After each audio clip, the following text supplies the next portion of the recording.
നാട്ടിലേക്ക് ഇറങ്ങുന്ന വന്യമൃഗങ്ങളെ വെടിവെച്ച് കറിവെച്ച് തിന്നാനുള്ള അവകാശം നാട്ടുകാർക്ക് കൊടുക്കണമെന്ന് റോജി എം ജോൺ MLA. കൃഷിക്കാർക്ക് വെടിവെക്കാനുള്ള അവകാശം നൽകണം. മൃഗത്തിന് വേദനയെടുത്താൽ നാട്ടിലേക്ക് ഇറങ്ങില്ലെന്നും റോജി എം ജോൺ പറഞ്ഞു. UDFന്റെ മലയോര യാത്രാവേദിയിലാണ് പരാമർശം.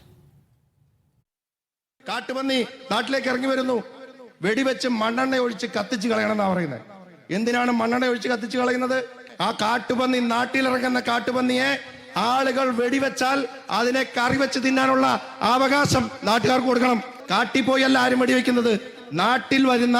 നാട്ടിൽ ജനങ്ങളുടെ, കൃഷിക്കാരുടെ കൃഷി നശിപ്പിക്കുന്ന പന്നിയെ വെടിവെക്കാനുള്ള അവകാശം ഉണ്ടാവണം.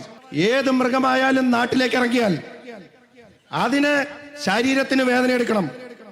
അത് ആനയായാലും ശരി, പുലിയായാലും ശരി, ഏത് വന്യമൃഗമായാലും ശരി, നാട്ടിലേക്ക് ഇറങ്ങുമ്പോൾ മനുഷ്യ ജനവാസ മേഖലയിലേക്ക് കടന്നു വന്നാൽ അതിന്റെ ദേഹത്ത് വേദന എടുക്കുമെന്ന് മൃഗത്തിന് ബോധ്യപ്പെട്ടാൽ മൃഗം വരില്ല.